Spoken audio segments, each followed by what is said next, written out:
What's going on, everybody? This is MVP, Most Valued Podcast, a podcast embracing the American football culture. I'm Terrance Owens. And I'm TJ Richardson. Here on MVP, we'll be giving you the real and raw conversations from current and former professional athletes and coaches. This podcast is dedicated to European players and coaches wanting to develop their knowledge of the game and culture. If you're an American football fan, this podcast is for you. The fall season is upon us. Football is starting all over the world. You got the college season getting ready to kick off. NFL season only a few weeks away.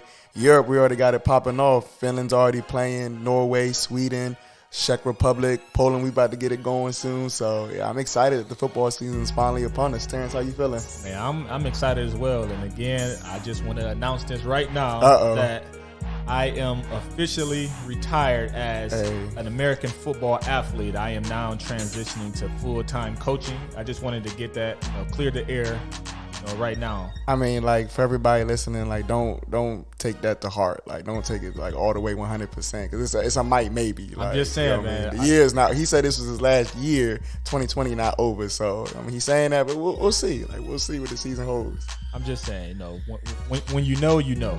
But all that being said, man, I'm definitely excited about, this football season. I mean, shit, you got to think, man.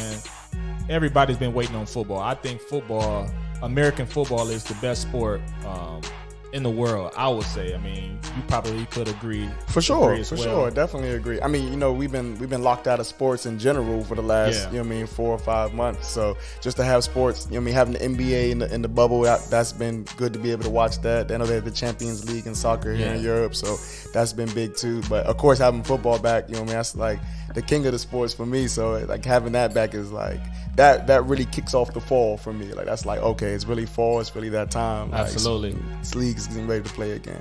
So again, you just mentioned, a few teams out here in Europe, like you said, Finland, Poland, Czech Republic, and they, the season has started, will be started or has started already. But let's talk about, the other countries, things like countries like Germany, like they canceled their season. So what do you think about, other countries canceling their season and other countries, keeping that season going? Like what's your intake on that? How do you feel about that? I mean, it's understandable. Like, I feel like every country's in a different situation, like health-wise, like the number of cases and things that are going on, like restrictions and regulations, like everybody's different. So you got to kind of base it on your country. Okay. So, of course, like places like Italy or Spain, I'm 100% with y'all not having a season because y'all was the epicenter, the hot spots for a while, so it makes sense. So any country that's like, hey, like, our numbers is too high and things aren't right and we can't keep the people safe or the players safe, then that really come first, like at the end of the day. And it's not a normal year. Like if it was like a normal year and everybody was playing and just one or two leagues decided not to play, then I might feel some kind of way. But right now, when majority of leagues are deciding not to play and only a few are playing, it's understandable. Like I get it. So what about, let's just say if you are, an import player, that's playing in the GFL, and you are in you're in Germany at this time, and they cancel the season while you are training, and they just cancel it. Like, what's that feeling? Like, how would you feel, or how do you think those imports, or even just the Germans in general, how you think they feeling right now? I mean, they hurt. Like anybody that your season got canceled, you've been working all off season. People that don't know, American football, just like a lot of sports, but especially American football, is really a year-round sport. Like the training, you train so much for the season. Like majority of your time is spent like working out, conditioning, learning plays, learning techniques. So you spend all this time, most of the year getting ready for this short period of time to play the games, and then you can't do it. You got to be heartbroken. It's definitely hurtful. Definitely. It's heartbreak. And then football, not a sport where it's like each year is a risk. You know what I mean? You don't have an infinite number of years to play. There's a set number of years you can really play. Yeah. You know what I mean? Body wise and everything. So having taken a year off that's detrimental to your career. Definitely, absolutely. And now let's go over to the States now, and let's talk about college. Let's talk about college football. You have a few teams, let's say the MAC conference, a few conferences, just like the MAC, they postponed their, season until the spring. Yeah. And I wanted to know, we talked a little bit earlier about, other conferences like the SEC, Pac-10, things like that. What do you think they will do as far as, like, would they postpone their season to the spring as well, or you think they're going to be, that their season are going to stay actual, are going to stay on schedule. Like how is that going to work? Between like conference to conference, because some conferences play these conferences that has postponed their season. So it's kind of a weird situation. For sure. I think honestly, that they're going to try to have a season. I think most conferences, especially the ones that are really making a lot of money, are going to try to have a season primarily because of the money. Like, you know what I mean? You have all these TV deals, all these sponsorships, all this stuff. So, you know what I mean? Not for the fact of people's safety, but just for the fact that they want to make the money they're supposed to make, and they don't want to face no lawsuits, no fines. They're going to try to have the season. Now, whether you should actually do that, now that's another question in itself. Like, you know what I mean? Do you feel like, should you put yourself at risk, or should you put these athletes at risk to be on the field, or put fans in the stands when you know that, especially in the States, that the virus is out of control? Like, definitely. So, I throw that back to you. Like, how do you feel about that? Like, do you feel like, just from do you feel like there should be a season in general, like, at all? I mean, just for me being a great sports fan, I definitely believe there should be a season. Yeah. That being said, there should be some type of protocol. There should be some type of organization or something that's organized, for these athletes. Just like in the NBA, they came into an agreement where they will play in a bubble. Obviously, it's less players in the NBA. Yeah, a lot less. And then now you have, especially if we're talking college, it's like 105 total people on the team. So it definitely will be difficult. I think there shouldn't be any fans there, just because of you already have a huge population on the team at itself. But I think it should be, man. But at the same time, like you said earlier, man, in America right now, talking about this COVID, it's a lot. It's just too much. Too many cases. Yeah. They don't have a solution at the end of the day for it. So it's just tough. It's up in the air. But if it was up to me, I mean, as a player, as a coach now, as a coach and speaking for players, I think that they would definitely still want to have that season. Just like in the NFL, it's on schedule. They have it on schedule, but they still haven't found the solution. And just like you said, they want that. They want to have that TV, that money, that contract. They want to still fulfill their contracts and make that money. So what can you do at the end of the day? I mean, not much you can do as a player. Like, I mean, you can opt out. Like, that's an option. People are opting out of the season, and I guess that's a personal decision you have to make. You know what I mean? As an individual, like, do I opt out of the season? What am I risking? What's at stake? Like, what am I gaining? Like, cost reward. You know what I mean? So, I mean, it's tough. Like, I get. In one way, I feel like the NBA did a good job because you can put it in the bubble. But, I mean, with football, it's not realistic to put people in the bubble. You got too many people. You can't – there's no facility that can hold all the teams for that period of time. It's impossible. You would have to have, like, 20 bubbles. Yeah, for real. Like, it couldn't happen. Like, it's impossible. But then you think about it like – I think about it like this because I'm getting ready to start my season, too. You already know. Yeah. We getting ready to get it jumping. And – like, we haven't done any testing, like, through the teams. And I know there's certain areas in the country where there are hot spots. There are red zones where there's a high level of infection rates in these places. What are people going to do? Are you going to test the players on the teams every week to make sure nobody has it? You know what I mean? If somebody gets it, are you just going to quarantine that player from, you know what I mean, from the team or from playing other teams? And, like, how often are you going to do the testing? Like, can you keep that number of people safe? Like, and it's tough. It's tough just because, you have some clubs. Like, let's talk about in Europe. You have some clubs that can't afford the testing weekly. Yeah. Because testing, it costs at the end of the day. It does. So it's like, how can you even afford to test every week? And now let's say you have someone who has been testing on their own, and they tell the team, communicates with the team, I'm positive with the COVID.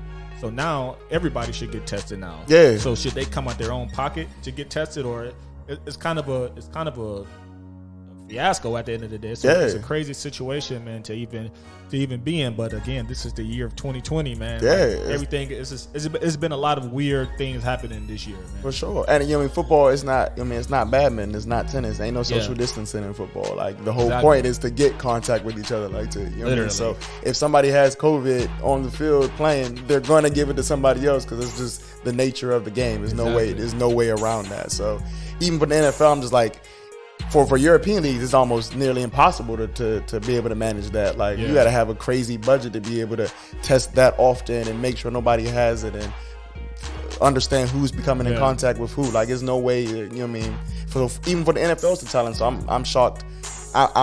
I'm shocked, and I'm actually interested to see how they're going to play it out come the season. Yes. Because if somebody, you know what I mean, gets infected, like, what do you do? Or if a whole team has, say, 10 players infected, does that team just drop out, and then, you know what I mean, those games don't count? Like, they don't have any further games in the future? Or how does it play out? So I'm thinking it's so many scenarios that you can think of. I'm thinking now, let's just using your example, let's say 10 players, you know, are contacted with COVID. They have to quarantine themselves.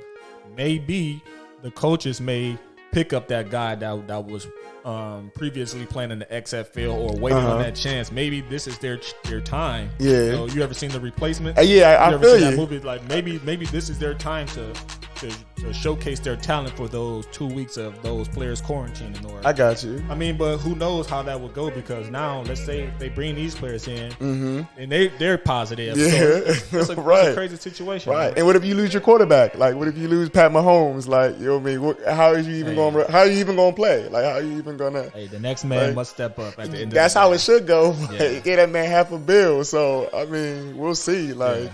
I mean, like, what can you do? Like, I saw in baseball, it was like the Marlins, they had like what? It's 20? a lot of guys. Yeah, it was like 20 players, and I think 16 of them had COVID. So it was like, do you just not play, or can you replace people and get them ready in 1 week? You know what I mean? Like, it's a crazy what scenario. do you do?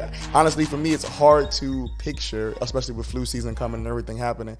It's hard to picture it going through the season smoothly. Like, I feel like something negative is going to happen where they're going to have to kind of deal with it on the fly, and we'll see how they cope with that. So speaking on NFL, do you think that the whole season will go through as planned, or do you think it will be like postponed, or, you know, for a short amount of weeks? Or what do you think? You think it's going to go through smoothly?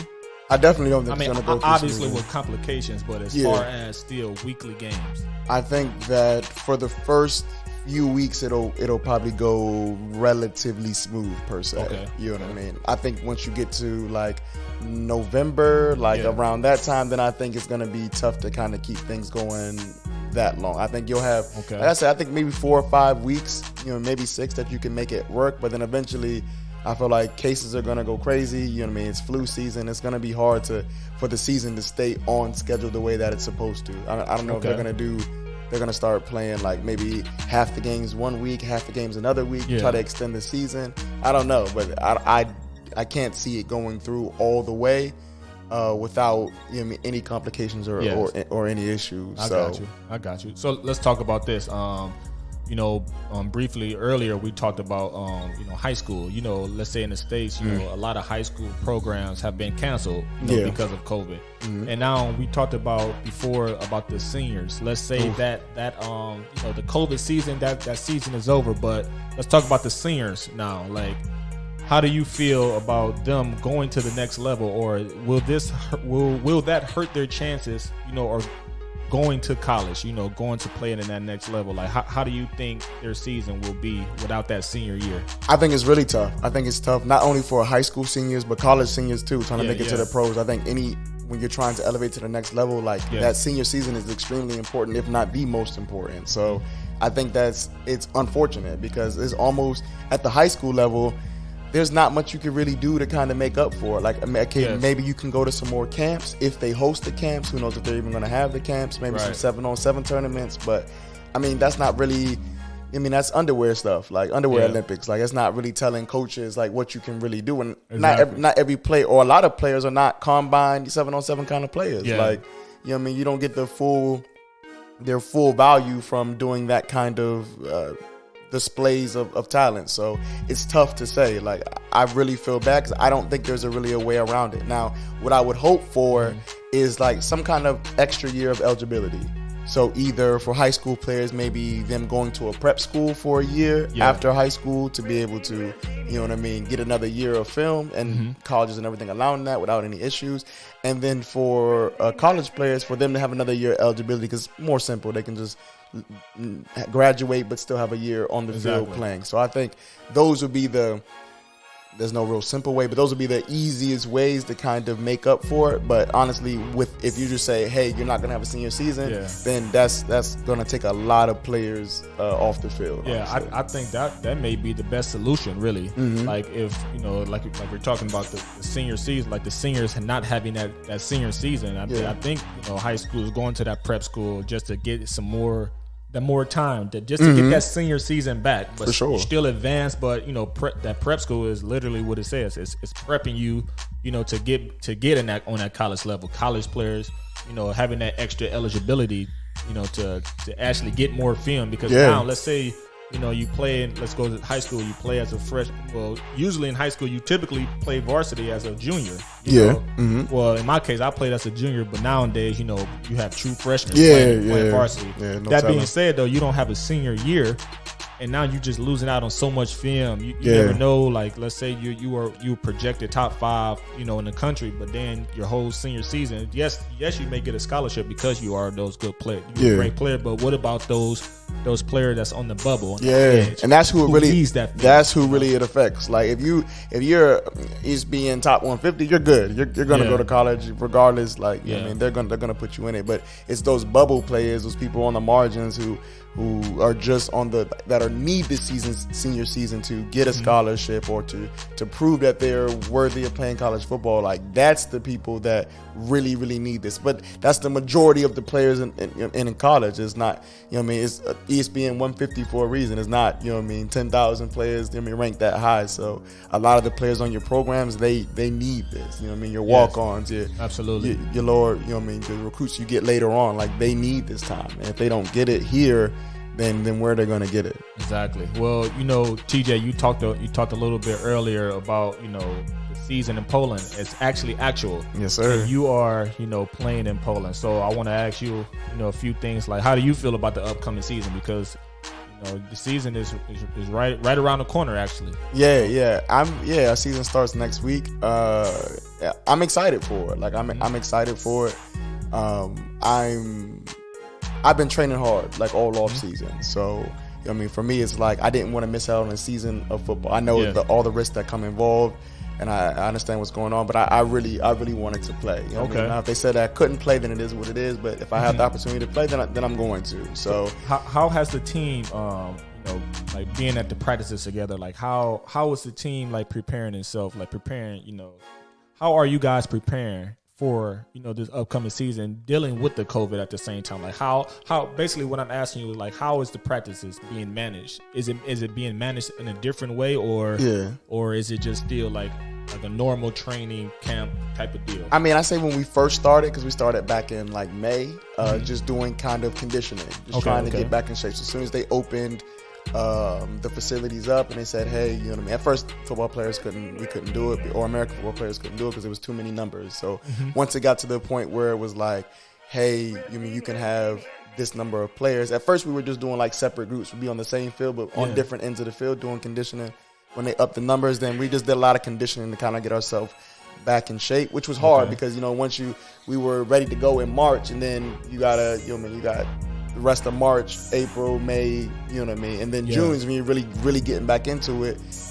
So it was tough. So it was mostly conditioning, things like that to get ready. And then now practices look like normal. Like now you're having, full contact. You're doing your skelly, your team periods, your blitz pickup. So now practice looks exactly how it looks normally, except with a lot less time. So it's a lot less time to get people prepared, a lot less time to get the playbook installed and get different plays installed, getting people in the right position, get them coached up. And then, of course, like with the season being significantly different date-wise from when it was supposed to be, people have other obligations now. We have like 4 or 5 players on the team getting married. We have people with different obligations that they have. So now it's becoming difficult to make it to trainings, to make it to practice. Some people had to opt out of the season because they couldn't, play on the season, whether it be financial reasons because COVID hurt them that bad financially, or they just don't have time because other things come up. So it's been a true challenge, not only on the field trying to get prepared in a short period of time, but also dealing with all the outside effects that COVID put on the team. Okay. And I know here in Poland that the season has basically been cut in half. So it's only like a 5-game season, playoffs and championship. So that being said, what do you think about after the season, right? Let's just say that after the championship, Yeah. After the super final, how do you think it's going to be as far as the off season? Do you think they're going to start that off season in January, because like how it usually starts, or you think they're going to like prolong it again, and it's going to start, or do you think like the season is just every year now it's going to start in September? Okay, so like I get what you're saying. I think they're going to try to keep it as close to where it was before as possible. I think that maybe they won't start the training actually in January, maybe mid to late February, and try to start the season maybe mid-April, maybe late April, because the season starts now. It was supposed to start at the end of March, so I think they might push it back a month, maybe a month and a half, but they're going to try to keep it within the regular time frame so it doesn't conflict with like soccer and the other sports that that share this time too. Okay. And I want to ask you this now, because I know you're primarily a defensive guy. Yes, sir. DB, DB, corner, safety. You're that guy, punt return, kick return. But now, this upcoming season, you're on the other side of the ball. Oh yeah, you're on the good side now. Oh, the light side. So I know you've played quarterback before in the past, but you are debuting at quarterback for the Warsaw Mets this season. Yeah. So how do you feel about that? Transitioning over, from the dark side to the good side. I don't know if it's tough. Like I say, it's tough because I definitely prefer to be on the defensive side of the ball. Okay. Yeah, for sure. So, and that's what I train for all off season. Yeah. So it'd be one thing is like, oh, you knew like this whole time you were getting ready to play quarterback, but it's like, no, a month and a half before the season, like, yeah, you're gonna play quarterback now. Okay.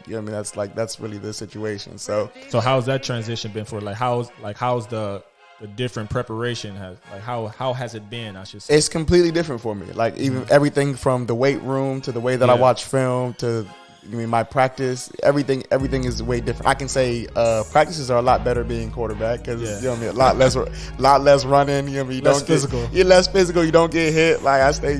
So the practices are definitely easier physically, but mentally it's a lot more work. Because now you have to do all the checks, do all the reads. You need to learn the system, learn the playbook. And if you're already a quarterback, learning a new system is already challenging. Yeah, definitely. But if you're not a quarterback and then I'm here trying to get the right footwork, get my throwing motion right, things that normal quarterbacks don't even have to think about because they've been trained at it for so long. So exactly. I never played quarterback in a situation where it was like, oh, you were coached up and trained this way. I got to Europe and I was the Wildcat QB, and our starting QB went down and I had to play quarterback. So it wasn't like, oh yeah, you trained it there, you know how to play. It's like, no, like everything that I'm doing is really off the muscle. Like it's just like, okay, I'm watching the film, talking to you, I'm watching things on TV, other quarterbacks with similar skill sets as me, and just trying to figure out, trying to wing it for real, trying to figure out like, okay, exactly how can I fit in it, working with the OC to try to get a system that really works for me. But it's definitely been really challenging for me.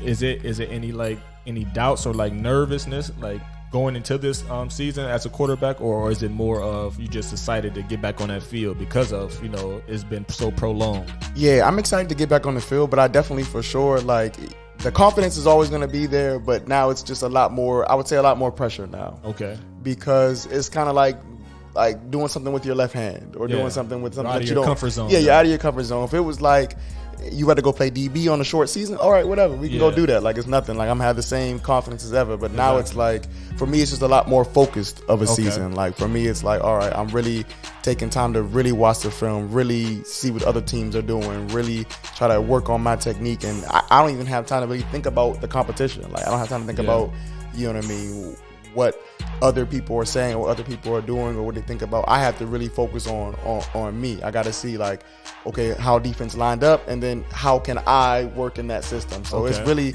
it's less for me. It's really like honed me in to be more focused on myself, and it's given me a new type of challenge that I've never had before. Okay, that's very interesting, man. Again, like I said, I'm full-time coaching now. I'm retired, and I definitely look forward to seeing you out there, man. For sure. And if I go down and we don't know. We might have to come out of retirement for a minute. We don't know. Like anything can happen. Like it's 2020. Anything can happen. Hey, you're right about that. It is 2020. You never know, man. You never know. So now I want to get into this is the preseason. The last dance. 10th episode. So I want to get into like, our previous episodes. Like, how do you feel about, the way we started, MVP? How do you feel about most value? We got 10 episodes in so far, so it's like, I just want your opinion on like, how do you see MVP in the future? Or let's just talk about how do you just feel about it in general? I mean, honestly, I was a big skeptical coming in. Like, the whole podcast thing was never really my thing. Yeah. You know what I mean? Same. Yeah, like the whole media thing was never my thing. So just being able to experience it has been a eye-opening experience this whole time. Like, exactly. I thoroughly enjoyed it. Like, I met a ton of new people, being able to express myself in a different kind of way. A lot of people are hitting me up and say, hey, we didn't know that about you, or we feel like we're getting closer to you through the podcast. And, you know what I mean?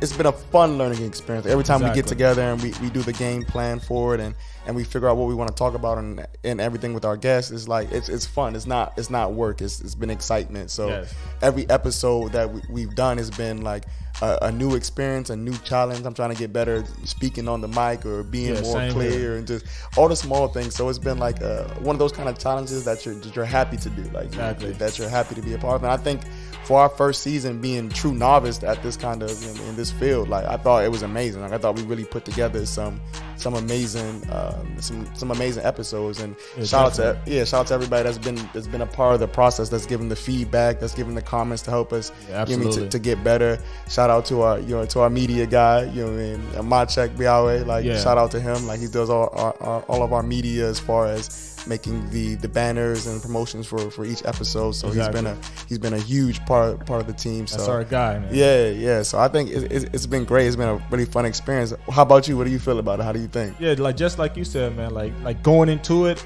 I wouldn't say I was skeptical, but I was just again like not so comfortable. Mm-hmm. Like you said, like I was never like a media guy.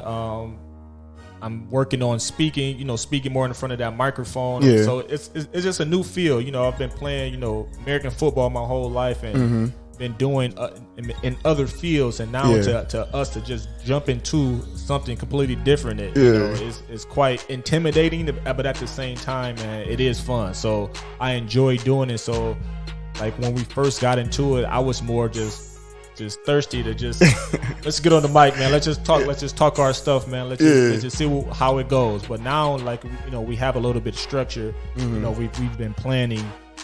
This whole preseason, man. It feels good, and I feel like after this preseason, going into our official season, it's just gonna get better and better and better. For sure. Now, what was it like? What's it like hearing your voice so often, like on like a media platform? Like, what is it? For me, it's been really, really strange. Like, same. How does it feel? I think honestly, it's strange for everybody. I feel like no one really likes hearing their voice unless they are singers. True. If you don't sing, you don't really like hearing your voice because you as well. You're a native speaker here, and I have students, that I tell them, I recommend them, like, hey, you should record yourself, when you're speaking in English, you should record yourself, and they hate hearing themselves. And now since we've been on the microphone, like, we have to listen to ourselves just to critique ourselves, get better, and get feedback from people. But yeah, it's still kind of strange, but I'm getting kind of used to it at the end of the day, I should say. But yes, it's still a work in progress. Listening to myself. Okay. So tell some of the people what we have planned for the future. What can they look forward to from MVP? From now that we coming out of the preseason, we about to jump into the regular season. Like, talk to them about what they can expect from us. Coming in the future. Oh man, we got a lot. We got a lot of content for you guys, man. We got. First of all, we're gonna transition into video. That's a huge plus. Now you can put the face with the voice. Put the face with the voice now. That's one. Catch us on YouTube with that. Yeah. You can definitely catch us on YouTube. You can catch us with, exciting guests, more current athletes in the NFL. A lot of NFL guests, a lot of college coaches. Yeah. More great insight on just the culture. Again, we're promoting the American football culture, so you're not gonna get it anywhere else. Like the way we do it, man. Like I think again, like we pride ourselves on the real and raw, unfiltered conversations, and to be able to have a unfiltered conversation with one of the great players in the NFL or the head coaches of a NCAA Division I program, like, to hear the real deal. It's like you're not going to hear it anywhere else. So you can expect that, man. You can just expect a lot of great content. At the end of the day, we've been listening to like all of our comments, critiques and everything, things like that. So we are listening to you guys, and we will make adjustments accordingly. And it's going to be a great vibe at the end of the day, man. Definitely, and be on the lookout. Like we just don't want to cater to everybody that knows American football, but we want to expand the range of American football, really broaden our horizons, and really talk to people and reach people that don't know about American football. So when we get to these new levels of MVP, these future upcoming episodes, when we get to our visual aspects, then for sure we're going to start breaking down some of the fundamentals of football, breaking down some of the schemes, some of the rules, some of the basics, so people who know nothing about football, who've never seen it live before, they can be introduced to the sport, be able to understand some of the basics. Because I won't lie to you, like, football is not a sport that you just come to a game and then you know what's going on within 20 minutes. It's, it's definitely going to take some time. It's going to take some time. There's a lot of rules that go into it. There's definitely some complex schemes that go down too. And if it's something you've never seen before, then it's extremely foreign to you. It's not something that's really easy to pick up. So in the future, like, don't feel discouraged if right now you listen to the podcast or you don't know about American football, what's going on in the States or what's going on in Europe, because we're gonna embrace you. We're really gonna embrace you into the family here. We're gonna educate you. We're gonna let you know, what you need to know to really become a fan, and then hopefully we can encourage new fans to come out to games, to watch it online, to tune into the podcast, of course. We'll be giving you content here from all different levels. Not only will me and Terrance be talking about big topics that are going on in sports and in the world. We'll have like you said, the big guests coming on, the coaches, the players, to give insight. But we'll give you descriptions and schemes and different things to really get you where you need to go to really be a part of this football family and grow this football culture here in Europe and around the world. And also, just to add to what TJ is saying, we will, for the people who don't necessarily have great knowledge on American football, on our website we will be posting blogs, text blogs for you to actually learn. Like when TJ just talked about, we will be explaining rules, situational things and that nature. We will be having it on our website, www.mostvaluepodcast.podbean.com. Like we will be sharing, all of the rules, all of the news things, just things of that nature. So let's say if you don't catch the actual, our audio or video podcast, you can also go to our website and look up the blog, look up the article as well. So that's something that you can look forward to as well. For sure. And I know you guys didn't know about this. Maybe a surprise to you, but me and Terrance are dropping an EP coming soon. We got a little mixtape coming. It's like, no mixtape planned on the way. We might have to get something cooking. You never know, man. If you guys want it, comment to us, let us know. But we will be actually dropping a track list coming up soon with some of our favorite weekly playlists. Have some local artists, some artists we know from back home, some mainstream artists that also as well. And we'll just try to, we want the podcast and everything to be more personalized. So we're going to start letting you into our lives, like what games we like to watch, who we're watching this week, what music that we're listening to before the game or just throughout our week. So we're definitely going to get in that too. So be on the lookout for that on our social media and on our Spotify playlist as well. So definitely be on the lookout. Yeah, most definitely. And real quick, I just want to give a shout out to our guest on our preseason. Deontay Murrow, Greg Mance, Eric Page, Jonathan Newsom, Matthew Diaz, Cecil Shorts, Kenny Stafford, Marcus Hall, and Viangelo Bentley, man. We appreciate you guys, popping it off for us, man. Without you guys, man, we couldn't do it without you guys at the end of the day, man. So we really appreciate you guys. We will be having you guys back on the show because, definitely. We started with you guys. We're going to, keep you guys in the loop with us. For sure. So we definitely appreciate that, all the fellas that put in the time to come speak to us and talk about some things that's much appreciated. And it's really, I know you guys don't know because maybe you haven't spoke to the fans and everything, but people give us feedback and they talk to us about how much they've learned about the sport or learned about just different aspects, not even related to sports, just how some things transition from the sport life to real life and how that's kind of affected them and how they could relate. So that it's really made a difference, and it's really connected some people to the culture. So it means a big thing. So Terrance, I want to ask you, we've done 10 episodes, or this is our 10th episode here. Yeah. Like, tell me what was one of your favorite, or what were some of your favorite topics that we talked about on the show? Man, I feel like each episode was, we had some great topics. So, for sure. But if I had to really just point out one, I had to think a little. Yeah. Give me about 5 seconds. Okay. Just quick thinking. I'll give you mine right now. I'll say Levels to This. We had an episode, Levels to This with C for short. Yes. I think that for me was my favorite episode because I think that it's a topic that people don't normally talk about. I know a lot of times kids are going to these camps, and everybody wants to go D1. Everybody wants to, to play at the highest level, Power 5 and everything. Yeah. But just to hear it from a NFL veteran, that has experience, that's played at the highest level, that's done his thing, and coming from a D3 school, just to give that kind of insight. You know what I mean? For me, I felt like that's something that people really needed to hear. People needed to know, like, hey, you don't got to come from the highest levels to make it to the highest levels. As long as you grind, as long as you do your thing, like, I felt like that message really resonated with people. And for me, it's personal because I was D2, so of course I connected with that kind of thing too, because we had a similar kind of grind, and a similar kind of climb. So for me, I think that touched me the most. Of course, I loved all our topics, but that one for me probably hit me the closest to home, and I really enjoyed that conversation with Cecil. Okay, I think I would go with. I got two, man. Okay. I got two. That's fine. So the first one I'm gonna go with. I think I'm gonna go with the to stay or to go. Oh yeah. Our guest Eric Page. My guy really Page. Yeah, damn. And I think I'm gonna say this just because me and him, we were roommates in college, so like I got to see his process like up in front and personal. Like I had the front row seats to his whole decision making and his whole career. So I think just having that conversation and years later to hear what he had to say, like the reason why he chose to go, to pursue the NFL and not to stay in college was. I I just thought it was a great conversation. Damn, that was really good. That was really, really good. And also, our first episode, we popped our first episode off, with Deontay Murrow. We were talking about all the things that are still happening. I should say all the discrimination, racism, all these things that are still happening. Excuse me. All the things that are still happening. Back home in the States. I thought that was a very, very powerful, episode to even pop our preseason off with, because let's say.